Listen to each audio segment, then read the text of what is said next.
สบายดีพ่อแม่พี่น้องฟ้องปลายสุขุทุกคนเนาะท่านผู้ชมและท่านผู้ฟังเนาะวันนี้มาพ่อกับซ่องพอน้องจะดีคือเก่าเนาะมาอีกแล้วพี่น้องมาคือเก่าพี่น้องหมูกระทะจัดอันนี้หมูสามสั้นพี่น้องสามสั้นอย่างดีพี่น้องเนี่ยซื้อมา2 แพ็คอะไรกับพักคือเก่าอะไรพี่น้องเอ้ยกินผักหลายๆคือกับเฮ็ดน้ำเฮ็ดกับนี่เนี่ยเอาลงไปเลยต้มมันเปื่อย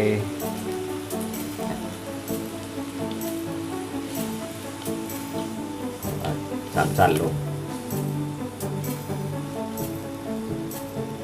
ลืมบอกไปพี่น้องมีผู้สนับสนุนคือเก่าแหละ ผู้ใหญ่ใจดีจัดให้หม้อหนึ่งสามสั้นบางๆเนี่ยเอาตัวเลยปกตินี่เอาไว้เห็ดห่อกับสามสั้นนี่สุดยอดเลยเดี๋ยวเห็ดให้เบิ่งน้ำจิ้มกับมีน้ำจิ้มเผ็ดอันนี้มีน้ำจิ้มหวาน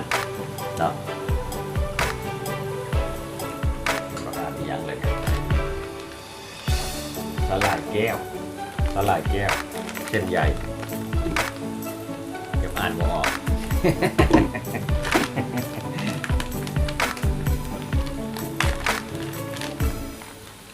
นี่แหละที่เรา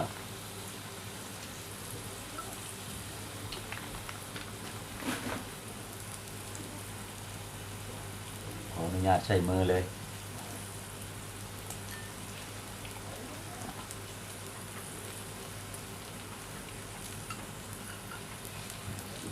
เฮ้ยเนี่ย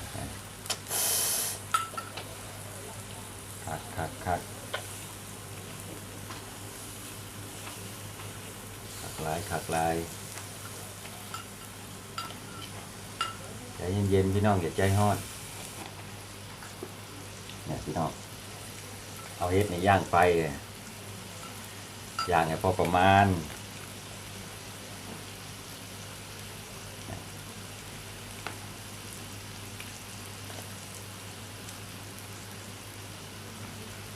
เอาสามสั้นโปกบัด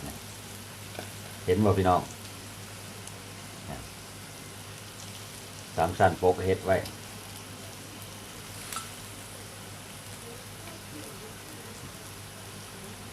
ให้แบบว่าให้น้ำนัวของไอ้หมูนี่เนาะไหลลงไปใส่เฮ็ดใจเย็นๆนะกิน น้ำนัวของเฮ็ดไหลลงไปใส่เฮ็ดน้ำนัวของหมูไหลลงไปใส่เฮ็ดโอ้ยว่ากับพิษ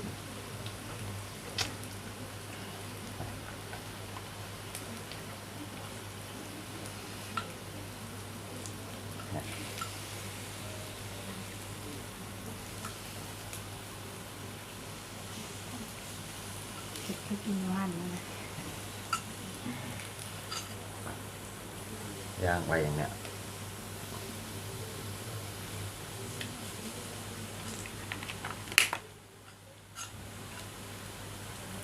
สามสั้นโป๊กบัดเนี่ย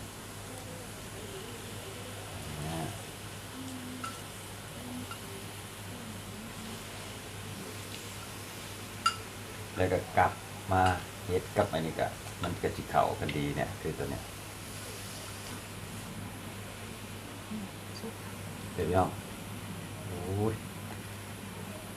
อาย เ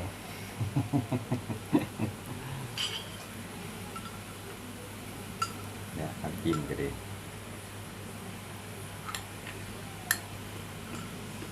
ต้องห่วงบ่ต้องห่วงความแซ่บ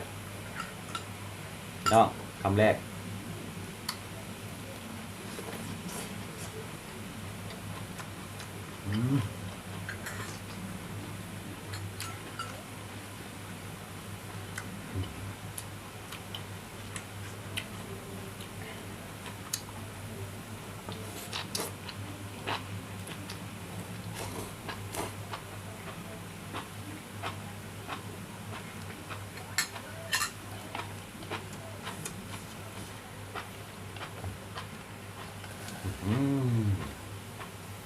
ควันกุ้มเลย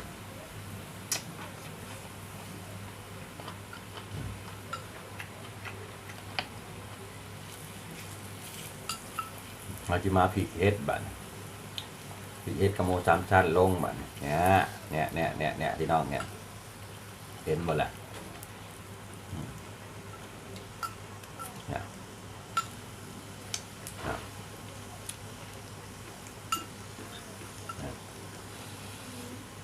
จุ่มลงไปจุ่มกับจิ้มกันเดียวกันนั่นแหละเนี่ย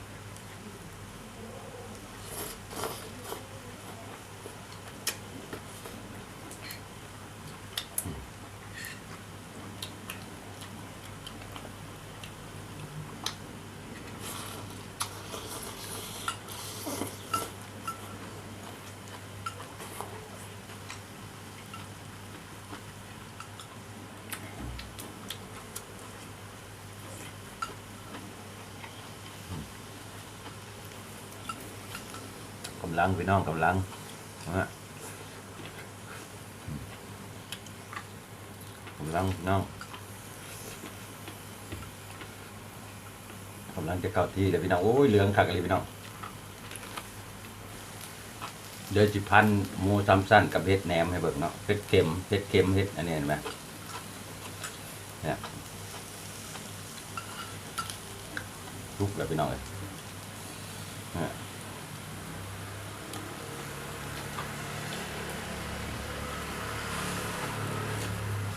หมูสามสั้นพี่น้องสุดยอดทั้งเห็ดนำเด้ฮอน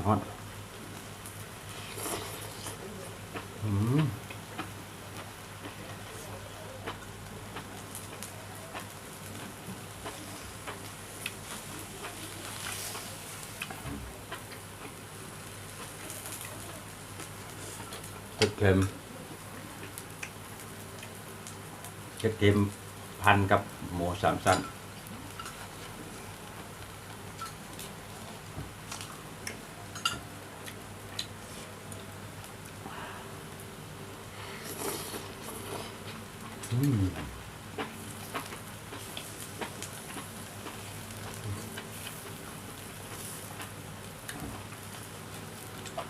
แซ่บหลาย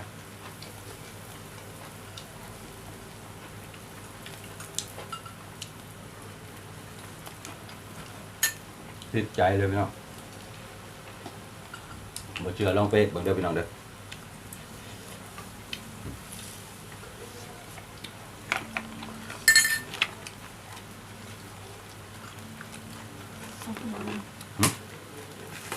เนี่ยกินคนเดียวเมียแนมหน้าเลยพี่น้อง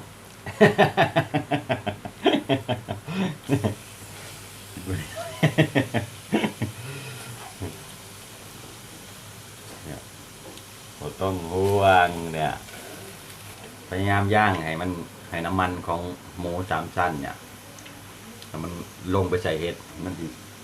รสชาติมันสิเข้ากันดีเราเชื่อลองเอาไปเห็ดกินลองเบิ่งเนาะมันเริ่มเลยน้ำมันมันลงติดไอ้เห็ดกับเห็ดเนาะ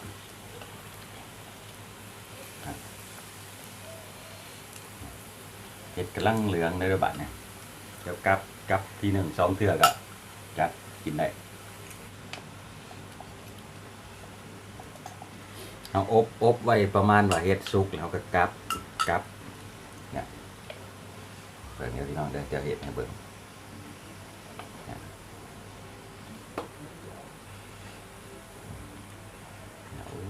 กำลังดีเลยกับปึ๊บเนี่ย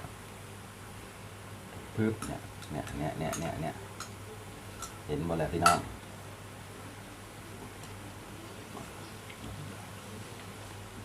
เนี่ยอบไว้บันส่วนลายเน้นแต่พักไงล่ะพี่น้องเป็นรักหมูนี่ก็บ่ค่อยนะปานใดดอกกินไปเพราะให้มันนัวเข้ากันเนาะ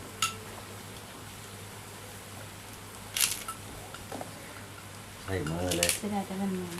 ฮะ จะได้แต่เหมือนนั่นแหละ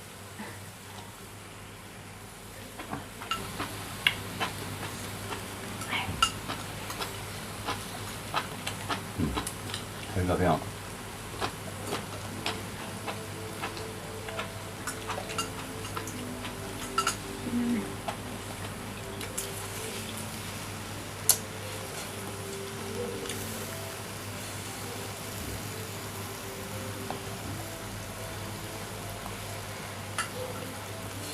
สามสั้นห่อกระเพชร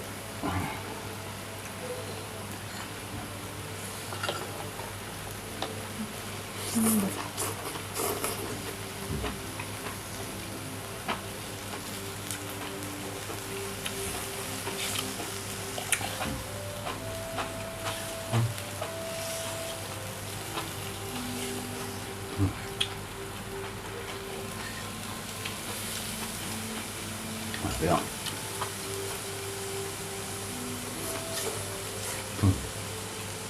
เนื้อติดใจ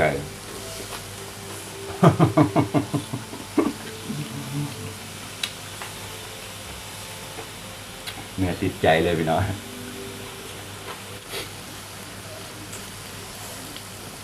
พี่น้องสามชั้นกับไอเฮ็ดนะ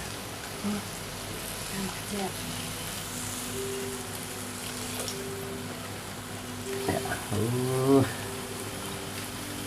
หายต่วนเลย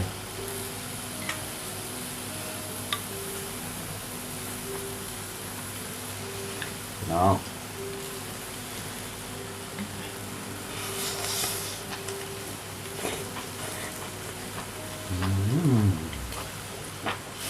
เนาะ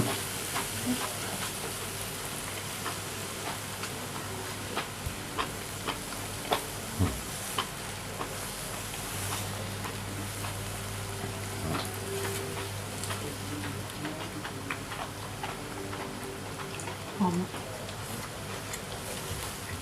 น้องมอง แล้ว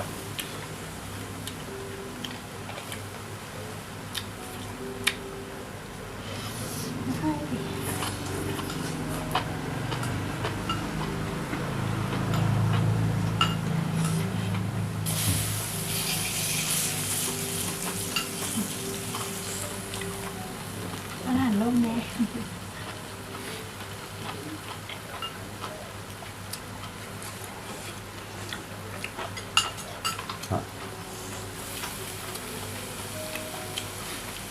คุณราคา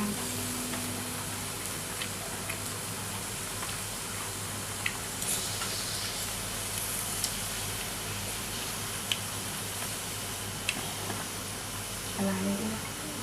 ตอนนี้ยังคือเก่าอยู่พี่น้องขายบ่ออกเลยว่ะ คุณแม่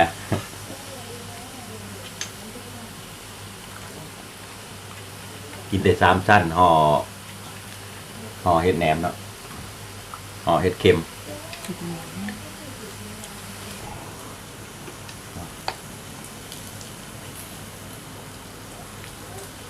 นะนะ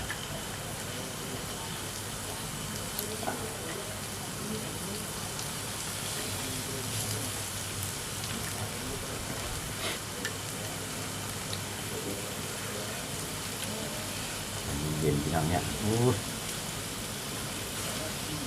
เห็นปะ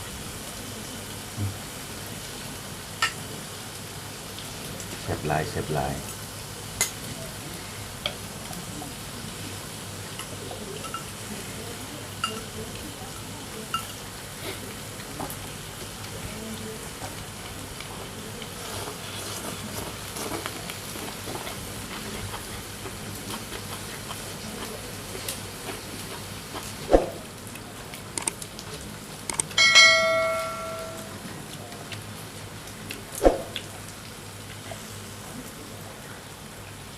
จัดต่ออยู่พี่น้องเลยยังที่จัดต่อแต่คลิปพอน้องจะดีก็จะได้จบลงเพียงเท่านี้เนาะก่อนอื่นก็ฝากกดไลค์กดแชร์กดติดตามแต่อย่าลืมพี่น้องกดกระดิ่งเพื่อว่าพี่น้องจะบ่พลาดคลิปต่อไปเนาะสำหรับมื้อนี้พอน้องจะดีก็จะได้ขอลาไปก่อนเนาะสบายดีบ๊ายบาย